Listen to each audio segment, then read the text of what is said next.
Next, we've Lena Basile from Neumedicines. Next up, she is President and CEO.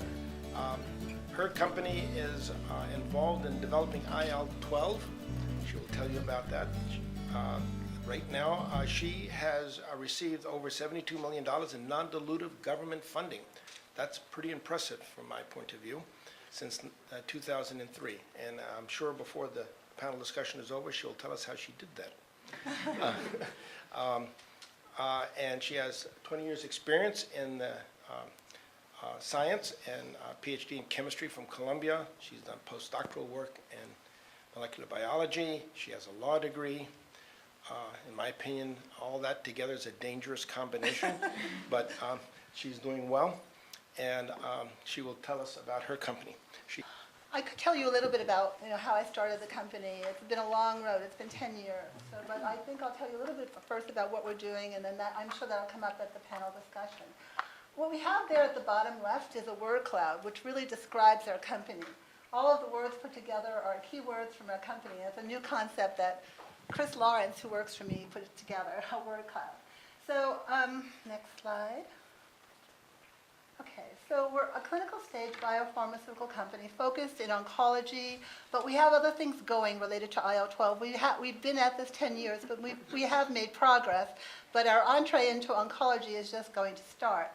So we're founded in 2003 as a startup out of USC, and we're now in Pasadena. We're 87% owned by founders, and with me being one of the major founders. We have a seasoned and experienced management team, some of which are here. I have lots of support. And we've received about $69 million in non-dilutive funding from BARDA, NIH, and DoD. Our platform, which involves Hemamax, our drug, let's see how the pointer goes.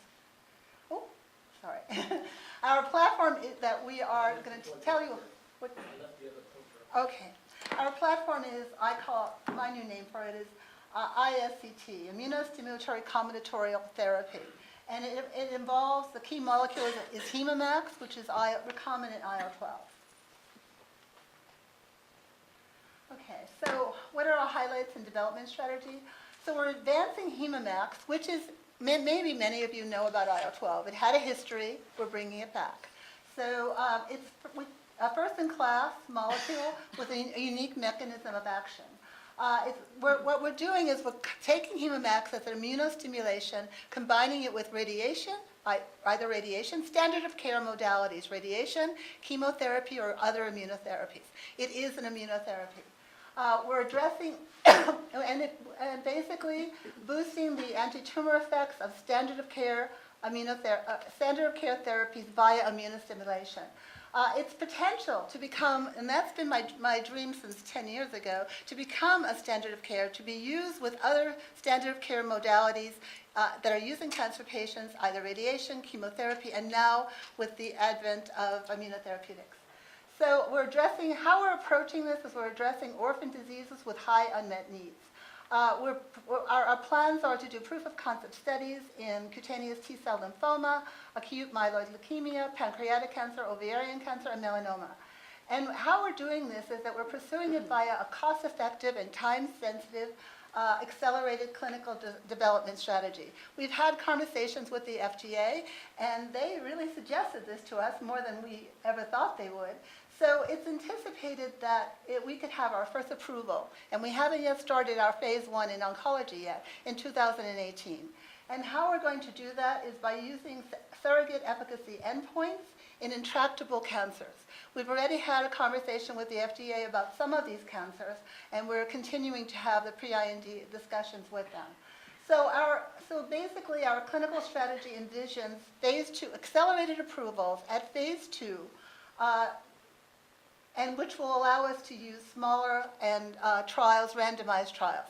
So we think we can get to our first approval in 2018, start our oncology program in 2015. So what are we capitalizing? So yes, I said we got $16 million in non-dilutive funding. And what that has allowed us to do is to leverage to get into oncology with manufacturing, preclinical and clinical studies. So we know the safe and well-tolerated dose of the drug. We have a commercial scale process and moving towards validations. And we have a broad IP portfolio. One of the things I think you did here is I am an attorney, but I'm a patent attorney, which has helped tremendously. The science and the patent attorney combination work very well. Okay, so basically, this is our entree into oncology. We're combining with cutaneous T-cell lymphoma. We're combining with radiation.